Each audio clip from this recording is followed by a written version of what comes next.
श्री शिवाय नमस्तुभ्यम हर हर महादेव। नमस्कार दोस्तों, आज के इस वीडियो में हम सुनेंगे सावन माह की शिवरात्रि की व्रत कथा। इस व्रत के कथा के प्रभाव से मनुष्य की मनोकामनाएं पूर्ण होती हैं, भगवान भोलेनाथ की कृपा की प्राप्ति होती है। और आप सभी जानते हैं, जिस व्यक्ति पर भगवान भोलेनाथ की कृपा हो जाए उस व्यक्ति को जीवन में कभी कुछ मांगने की आवश्यकता नहीं होती है। बिन मांगे ही सभी कुछ जीवन में प्राप्त होते हैं। इस व्रत का प्रभाव अति ही पुण्यदायी और मंगल फलों को देने वाला होता है। आइए भगवान भोलेनाथ का स्मरण करते हुए हम सुनते हैं सावन शिवरात्रि व्रत की कथा।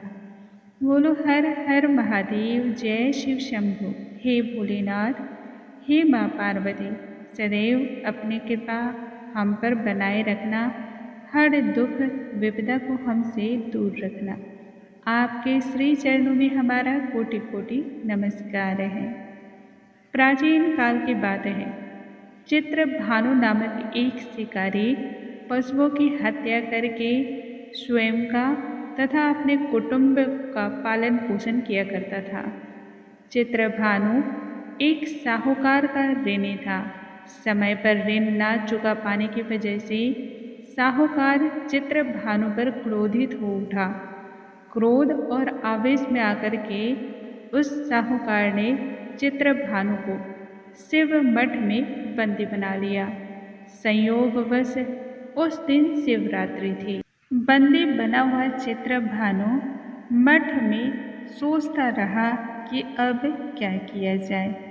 धीरे धीरे रात्रि की बेला हो गई और वही मठ में शिव से संबंधित अन्य प्रकार की धार्मिक उपदेश और बातें चल रही थी।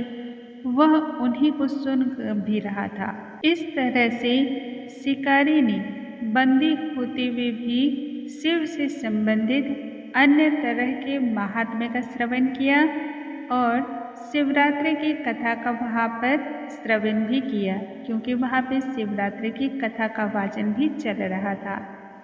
जब अत्यधिक रात्रि होने को हुई तब साहूकार ने चित्रभानु को अपने पास बुलाया तथा ऋण चुकाने की बात की। इस पर शिकारी कहने लगा, उसे छोड़ दिया जाए, निश्चय ही वह सारा ऋण अगले दिन लौटा देगा।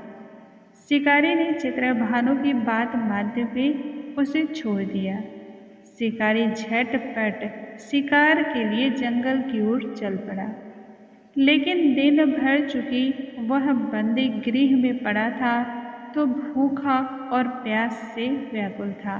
इसी की वजह से उसे बेचैनी भी महसूस हो रही थी, परंतु कर भी क्या सकता था। बिना शिकार किए तो उसका भरण पोषण होने से रहा। सूर्यास्त होने को आई।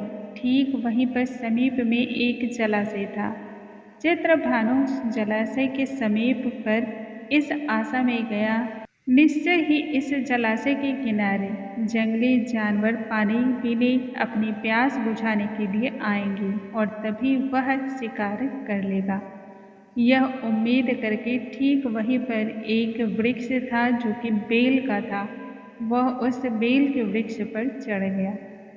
उस बेल के वृक्ष के ठीक नीचे एक शिवलिंग स्थित था, जो कि सूखे बेल पत्रों से ढका हुआ था। ढका हुआ होने के कारण उस शिकारी को शिवलिंग दिखाई नहीं दे रहा था, न ही शिकारी को इसके बारे में पता ही चला। भूख, प्यास और थका हुआ, ये तीनों ही चीज से वह परेशान होकर के उसी पेड़ पर भी शांत मुद्रा में पड़ा रहा। शिकार की बाट जोहते जोहते बहुत लंबा समय बीत गया। उसके हाथों से अनायास ही बेल पत्र की कुछ पत्तियां टूट करके नीचे गिरी, जिससे शिवलिंग पर बेलपत्र चढ़ गया। इस तरह से शिकारी का दिन भर का व्रत सफल हो गया। एक पहर रात्रि जब बीत गई तब एक गर्भणी हिरणी तालाब पर पानी पीने के लिए पहुंची। शिकारी ने देखते ही धनुष पर तीर चढ़ा करके प्रत्यंचा खींची। प्रत्यंचा खींचने के दौरान शिकारी के हाथों से बेल वृक्ष के कुछ पत्ते हिलकर टूट करके उस शिवलिंग पर जा गिरे। साथ ही वृक्ष पर पानी की कुछ बूंदें थी, वह भी उस शिवलिंग पर जाकर गिर गई। इस तरह से शिकारी की अनजाने में ही पहले पहर की पूजा संपन्न हो गई। शिकारी को प्रत्यंचा खींचा हुआ देख करके गर्भिणी हिरनी झट से कहने लगी, हे शिकारी रुको, मैं शीघ्र ही प्रसव करूंगी। एक साथ तुम 2 जीवों की हत्या करोगे जो कदापि उचित नहीं है। मैं वचन देती हूँ कि बच्चे को जन्म देकर के यथाशीघ्र तुम्हारे समक्ष प्रस्तुत हो जाऊंगी, तब तुम मेरी हत्या कर देना। शिकारी ने यह जानने के बाद अपनी प्रत्यंचा को ढीली कर दी। झटपट झाड़ियों में वह हिरनी लुप्त हो गई। अभी कुछ देर बीती थी कि उधर से एक और हिरनी आ निकली। इस बार तो शिकारी मारे प्रसन्नता के अत्यधिक प्रफुल्लित हो उठा। समीप जब वह हिरनी आई तब उसने अपने धनुष पर बाण चढ़ाया। इस बार भी शिकारी के हाथों से कुछ बेल पत्र टूटकर गिरे जो कि शिवलिंग पर जा गिरे। अनायास ही शिकारी के दूसरे पहर की पूजा भी हो गई, क्योंकि उस बेल पत्र के वृक्ष पर पानी की कुछ बूंदें थी, साथ साथ वह भी गिरी। अनायास ही शिकारी के हाथों शिवलिंग का अभिषेक और उस पर बेल पत्र चढ़ गया और उसकी पूजा दूसरे पहर की संपन्न हो गई। उधर मृगिनी ने अर्थात हिरनी ने विनम्रता पूर्वक निवेदन शिकारी से किया कि मैं थोड़ी देर पूर्व ही ऋतु से निवृत्त हुई हूँ, कामातुर विरहिणी हूँ तथा अपने प्रिय की खोज में इधर उधर भटक रही हूँ। मैं तुम्हें वचन देती हूँ कि शीघ्र ही पति से मिल करके तुम्हारे पास उपस्थित हो जाऊंगी। शिकारी यह देख करके थोड़ी देर सोचने लगा, परंतु दया भाव का रखते हुए उसने उस हिरनी को भी जाने दिया। इस प्रकार से वो 2 बार शिकार खो चुका था। अब तो रात्रि का सबसे अंतिम पहर आ चुका। तभी शिकारी की नज़र एक ऐसी हिरनी पे पड़ी जो अपने बच्चों के साथ आ रही थी। शिकारी झटपट धनुष पर तीर चढ़ा करके प्रत्यंचा खींचने ही वाला था कि हिरनी उस शिकारी को देखते ही कहने लगी, मैं इन बच्चों को भला किसके पास छोड़ूं? तुम मेरा कहना मानो, मैं इन बच्चों को पिता के हवाले करके तुम्हारे पास शीघ्र ही लौट आऊंगी। इस समय मुझे मत मारो, वरना बच्चे बिलख जाएंगे। शिकारी हिरनी की बातों पर उपहास करता हुआ कहने लगा, भला सामने आए हुए शिकार को मैं छोड़ दूं, इतना भी मैं मूर्ख नहीं हूँ। इससे पहले भी मुझसे 2 बार गलती हो चुकी है। अपने शिकार को 2-2 बार मैं खो चुका हूँ। मेरे बच्चे भी भूख और प्यास से व्याकुल हैं। तब मृगिनी कहने लगी, जिस प्रकार से तुम्हें अपने बच्चों के लिए ममता सता रही है, ठीक उसी प्रकार से मुझे मेरे बच्चों की चिंता है। थोड़ी देर के लिए मैं अपने प्राणों का दान मांग रही हूँ।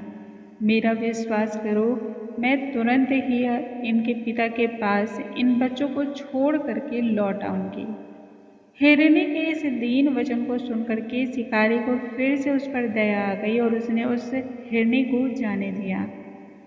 पौ फटने को हुई तब एक हृष्ट पुष्ट मृग उसी रास्ते पर आ निकला।